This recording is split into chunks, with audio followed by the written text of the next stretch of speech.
Donc ouais, l'objectif là, de l'intervention, c'est de vous faire un focus sur le reporting climat qui est prévu dans l'article 173.4 de la loi de transition énergie et croissance verte.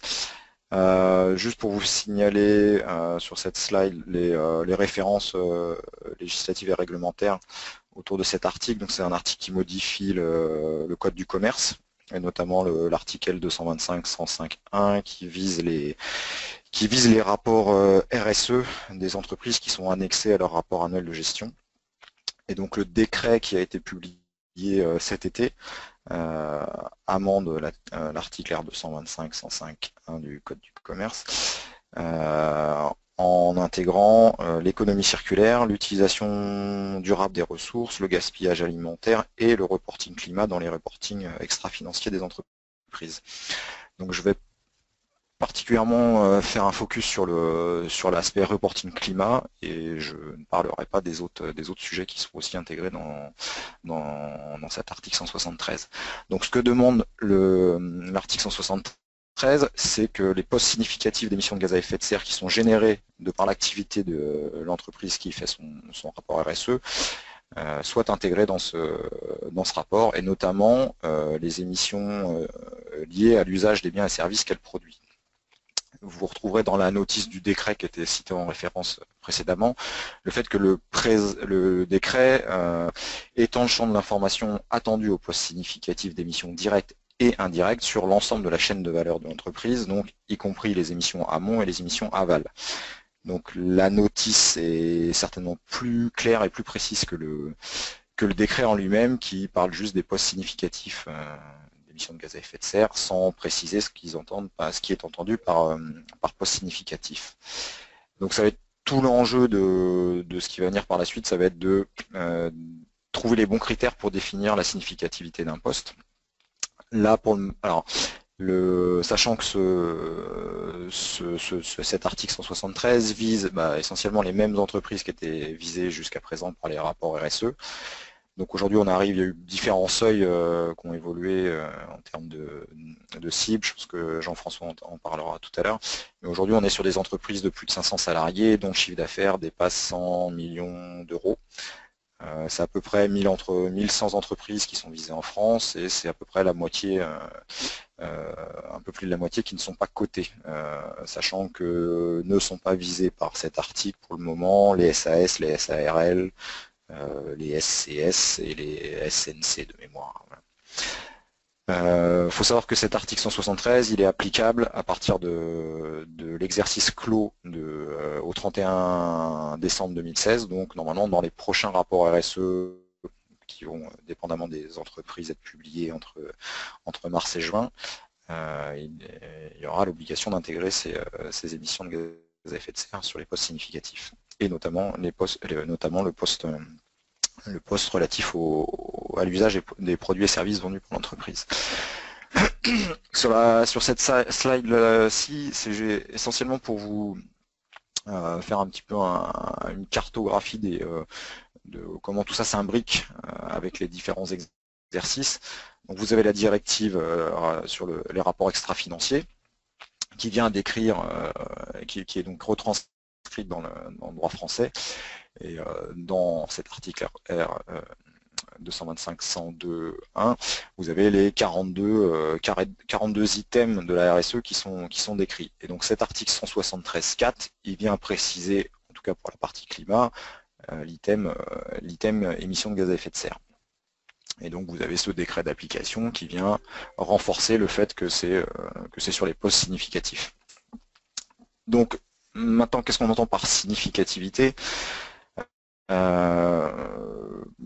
La réglementation pour le moment ne définit pas ce qui est entendu par significatif. Donc on est obligé de se raccrocher aux outils et méthodes qui sont déjà existantes, notamment la méthode relative à l'article 75, donc sur les bilans GES, qui de toute manière est cohérente avec l'ISO 1464.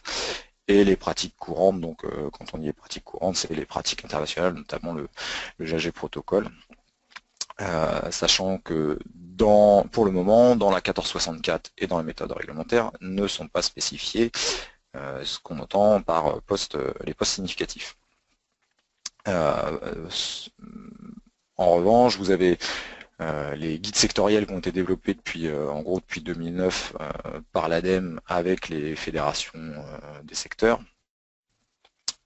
qui alors ne parlent pas de significativité mais de pertinence des postes, et qui sont basés essentiellement sur les retours d'expérience de maintenant 10-15 ans de pratique de comptage GES par les entreprises des secteurs. Donc la significativité, pour l'instant, elle n'est pas définie dans ces documents-là. En revanche, la norme ISO 1464-1 est en cours de révision, et si on passe à la slide suivante, cette révision prévoit maintenant, alors normalement la 1464 révisée devrait être publiée en 2018, c'est le dernier tour en ce moment pour l'exercice de révision. Donc dans cette révision, on parle maintenant on parle plus des scopes 1, 2 et 3, comme il pouvait être fait mention auparavant. Par contre, ce qui est rendu obligatoire, c'est la prise en compte des émissions directes et indirectes significatives. Il n'y a pas de critères imposés non plus pour la significativité, donc c'est un peu le serpent qui se mord la queue.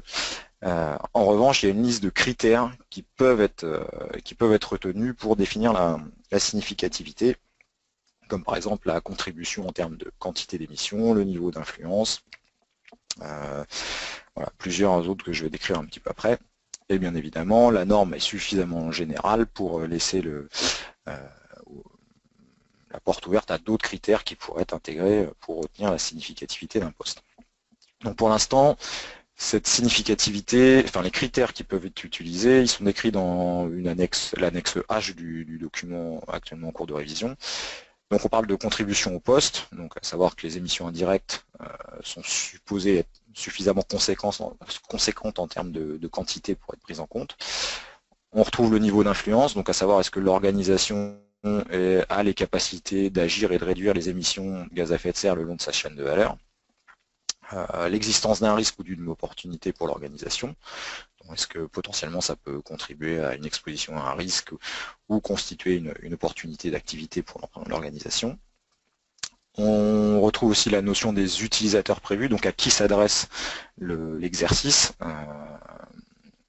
Donc par exemple, dans ce cadre-là, si dans le cadre français, si le décret avait spécifié ce qu'on entendait par poste significatif, c'est ça qui aurait prévalu. Donc à savoir la liste des postes qui auraient été définis par le décret, ce qui n'est pas le cas pour nous.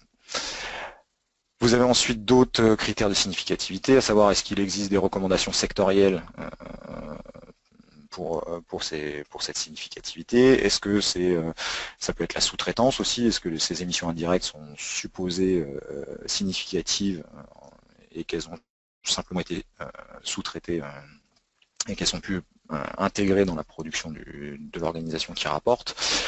Et ensuite, un des derniers critères qui a été proposé dans l'annexe H, c'est la motivation des salariés, donc à savoir est-ce que ces émissions indirectes sont suffisamment significative en termes de motivation, de fédération des équipes pour être pris en compte. Donc voilà, cette liste elle est assez ouverte. Ce que demande la 1464 en cours de révision, c'est de dire vous définissez un process pour identifier vos postes significatifs, vous appliquez les critères que vous avez retenus, et ensuite vous reportez les postes significatifs. Donc pour se raccrocher à l'existant, et je vous ai dit qu'il y avait les guides sectoriels, donc dans les guides sectoriels et notamment dans les lignes directrices, on précise maintenant que les guides sectoriels doivent définir les critères de pertinence des postes. Alors pour le moment, c'est pas le cas puisque les lignes directrices ont été publiées a posteriori de la plupart des guides sectoriels existants. Mais il faut savoir qu'il y a 18 guides sectoriels qui ont déjà été rédigés, qui sont présents sur le centre de ressources. Je pense que la plupart d'entre vous connaissent ces guides. Donc je vous ai simplement fait le rappel des guides existants, recensés et présents sur le centre de ressources bilan GES. Il faut savoir aussi qu'il y a d'autres guides qui sont pas forcément présents, comme le guide, le protocole déchets EPE, mais qui définit aussi on va dire les postes significatifs du secteur de la gestion des déchets. Et après, vous avez d'autres secteurs qui ont développé plutôt des outils plutôt que des recommandations sectorielles, mais donc de fait les, euh, les outils intègrent des principes sectoriels. Notamment, il y a un outil qui a été développé par le secteur pharmaceutique, le LEM, et puis le secteur des transports publics qui avait été fait dans le cadre d'un projet européen qui s'appelait Ticket to Kyoto. Donc là également il y a un outil qui est disponible et qui permet de se focaliser sur les postes significatifs du secteur transport public. Voilà pour les guides sectoriels. Juste parce que c'est d'actualité, vous rappelez que le reporting climat, c'est quelque chose qui est, on va dire, qui est en cours d'évolution, et que vous avez notamment les recommandations de la task force qui a été mise en place par le Financial Sustainable Board, donc qui a été mise en place par le G20. Vous avez une task force climat qui a été lancée. Et donc normalement aujourd'hui devraient être publiées les recommandations de cette task force relatives aux informations sur le risque financier lié au climat qui sont recommandés par la task force pour être intégrés dans le reporting des entreprises à vocation d'information des investisseurs, prêteurs, assureurs et autres parties prenantes des entreprises. Donc là, c'est plutôt un focus risque qui sera fait dans les recommandations de la task force. Faut savoir là, pour information, que ce document va être soumis à consultation publique pendant 2 mois. Donc je vous invite à aller jeter un œil et à faire vos commentaires sur ce document qui, on peut l'espérer, va normalement fortement influencer le reporting climat qui va être fait à l'avenir. Voilà. Ensuite, peut-être vous refaire un point aussi sur le fait que jusqu'à présent, on se focalisait sur les émissions de gaz à effet de serre, et là, c'est très bien qu'on intègre cette notion de significativité sur les postes, enfin sur les émissions indirectes. Il faut savoir que le reporting climat, donc je vous l'ai dit, est en cours d'évolution. Je vous ai parlé de la TCFD. Je vous fais juste un petit rappel sur le projet qui a été lancé par l'ADEME et l'ex-Carbon Disclosure Project, puisque maintenant il s'appelle uniquement CDP. Donc l'ADEME et le CDP ont mutualisé leurs forces, expertise, compétences pour lancer cette initiative qui s'appelle ACT, Assessing Low Carbon Transition, et qui vise en gros à analyser la cohérence de la stratégie des entreprises avec une économie bas carbone future. Donc là, on n'est plus uniquement à regarder les émissions sur l'année passée, mais on est aussi à regarder les objectifs de réduction que se fixe une entreprise. Est-ce que c'est cohérent avec ce que nous raconte la science climatique, et ensuite on regarde est-ce que l'entreprise met bien en œuvre les bons moyens pour atteindre ses objectifs de réduction à court, moyen et long terme. Donc c'est vraiment résolument orienté vers le futur. Ce projet sera présenté plus en détail lors d'une webconf de la PCC en janvier. Et pour ceux que ça intéresse, je vous invite à aller consulter les méthodes qui sont, il y a 3 méthodes sectorielles qui ont été développées dans le cadre de cette phase pilote qui a eu lieu entre la COP 21 et la COP 22. Donc il y a le secteur Electric Utilities, le secteur Automanufactureur et le secteur Retail. Donc les méthodes sont en consultation publique. Donc je sais que la PCC a fait déjà de nombreuses contributions de qualité sur ces documents. S'il y a d'autres personnes, d'autres entités qui souhaitent contribuer, vous avez encore jusqu'à la fin du mois de décembre pour profiter de la consultation publique de ces méthodes. Voilà, donc retenez que le reporting climat évolue et que la France est le premier pays à intégrer en tout cas sur un reporting purement carbone, la notion de significativité dans les rapports RSE. Donc voilà, je vous remercie de votre attention et si vous avez des questions, je suis à votre disposition. Merci Romain. Du coup, on avait une première question de la part de Jean-Luc Doty sur pourquoi sont exclus les SAS et autres entreprises. Peut-être vous pouvez nous expliquer. Aucune idée. Non, je suis incapable de vous l'expliquer. Je pense que Jean-François pourra vous faire un focus là-dessus. Mais j'avoue que là, je ne sais pas pourquoi, ce qui a été intégré et ce qui n'a pas été intégré. Je sais pas, François, si Alors, tu peux. je sais pas également, je connais pas les raisons pour lesquelles ça a été exclu, mais juste pour rappel, l'exclusion des SAS, SARL, SNC et SCS, hein, je crois, enfin de mémoire, mais j'en parlerai tout à l'heure, sont exclus depuis le début de l'article 225. Hein, donc c'est pas suite à l'article 173, c'est depuis quelques temps qu'il y a ces exclusions. Historiquement, c'est des rapports qui visaient au tout début, de mémoire, c'est les entreprises cotées, enfin autorisées sur les marchés. Et puis petit à petit, les seuils ont évolué jusqu'à là arriver aux entreprises avec des seuils de 500 salariés et 100 millions de chiffre d'affaires. Et il y a des tendances d'évolution, d'inclusion ou d'évolution de seuil? Bah, ça a évolué déjà depuis une dizaine d'années. Ensuite, enfin j'ai une dizaine d'années de manière générale, mais là dans le reporting RSE tel que prévu dans le code du commerce, oui, ça a déjà évolué. Notamment, ce qui évolue pas mal, c'est l'obligation de vérification. Je pense que Jean-François s'en parle plus tard. Voilà, ça, je vais en parler tout de suite. Okay. Donc il y a une deuxième question, je vais vous lire telle quelle. Quel niveau de démonstration est attendu de la non-significativité, par exemple les amortissements proposés par la méthode bilan carbone, bâtiments, machines, etc. Comment on justifie qu'on exclut certains postes?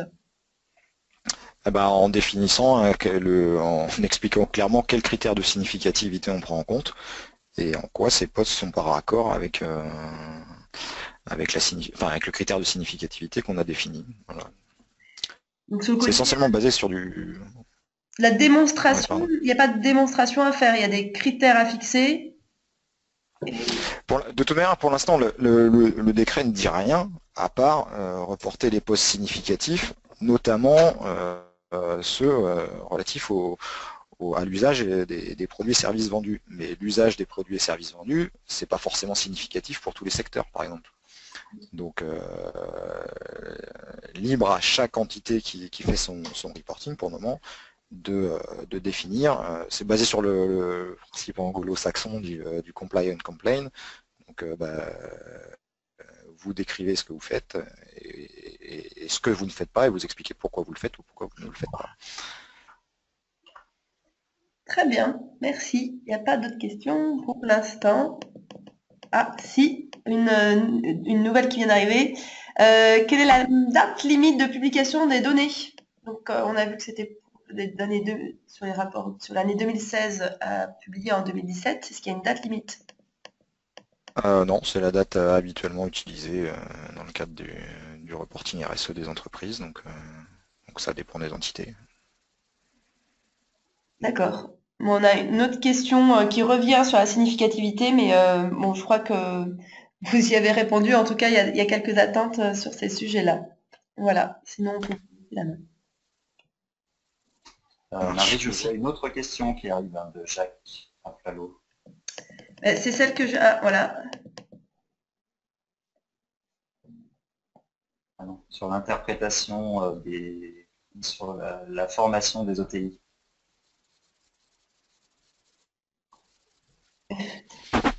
Je vous laisse et du coup y répondre en direct. Alors, les OTI sont-ils formés à cette notion de significativité? Alors, les OTI, les organismes tiers indépendants, Romain. Ils sont, de mémoire, les OTI, notamment je pense au commissaire aux comptes, ont leur système leur système de normes, et dedans ils parlent eux de matérialité. Donc je pense que matérialité, significativité, c'est des termes qu'on retrouve régulièrement. Je vous passe le nombre, la quantité de temps qui a été passé à débattre pendant la révision de la 1464 sur est-ce qu'on intégrait matérialité ou significativité. Au final, c'est significativité qui l'a emporté pour être cohérent avec ce que dit aussi la 14001 par exemple. Donc pour moi, les OTI sont compétents pour cette notion de matérialité ou de significativité. Après, est-ce qu'ils sont compétents par secteur pour savoir si une entreprise de tel secteur qui dirait moi j'ai pris tel critère de significativité et ce critère de significativité me permet de dire que ce poste n'est pas significatif, est-ce que c'est juste ou pas juste? Ça, je ne sais pas si tous les OTI ont cette approche sectorielle pour le faire. Mais il n'y a pas de formation.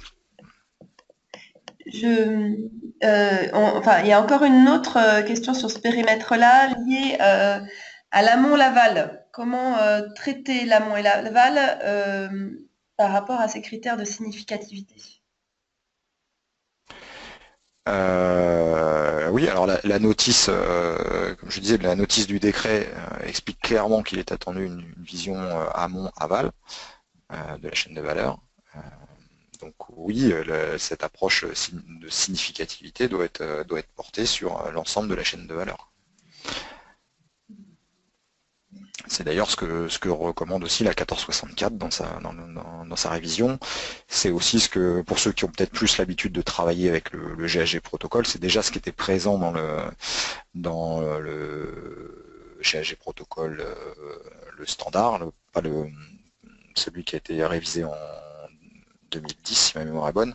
On parle déjà de critères de pertinence, je pense. Je pense que c'était cette pertinence qui apparaissait à l'époque. Donc tout ça, c'est toujours les mêmes critères qui ressortent. Et je pense qu'il y a suffisamment aujourd'hui de matière, notamment d'expertise sectorielle, pour être capable d'identifier rapidement, avec les bons critères, quels sont les postes significatifs d'un secteur et d'une organisation.